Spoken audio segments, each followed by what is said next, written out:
দীর্ঘ ২০ বছর পর দিনাজপুরে কর্মী সম্মেলনের আয়োজন করে বাংলাদেশ জামায়াতে ইসলামী। সম্মেলন ঘিরে সকাল থেকে কানায় কানায় পূর্ণ হয়ে যায় সমাবেশ স্থল গোরে শহীদ বড় ময়দান।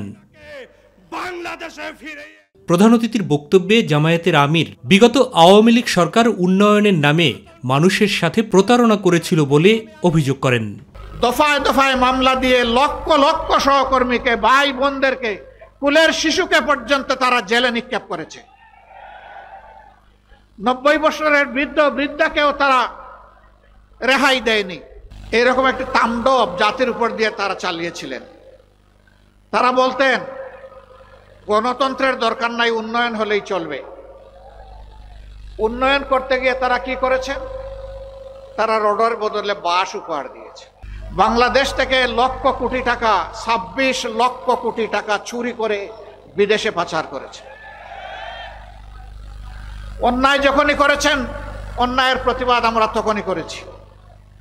আমাদেরকে একটা মিটিং মিছিল করার সুযোগ দেওয়া হয়নি, কিন্তু তাই বলে আমরা বসে থাকিনি। মানবিক এবং আইনের শাসন গড়তে অন্তর্বর্তী সরকারের প্রতি তাগিদ দেন ডাক্তার শফিকুর রহমান। আমরা বর্তমান সরকারকে বলি, অনেক সংস্কার করার ব্যাপারে আপনারা হাত দিয়েছেন, যতটা সম্ভব করুন, তবে আরেকটা বিষয়ে হাত দেন। একটা নিরপেক্ষ সরকার এটা পারবে, দলীয় সরকার হয়তো বা এটা করবে না।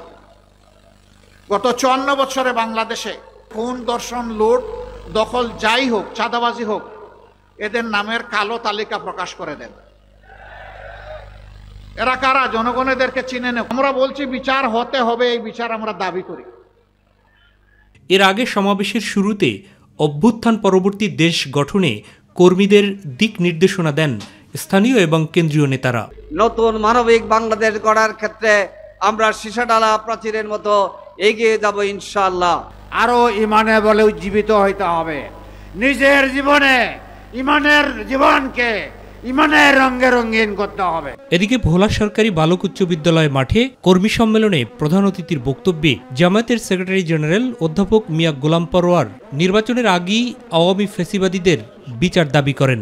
সংস্কার এবং নির্বাচন দ্রুত সম্পন্ন করুন।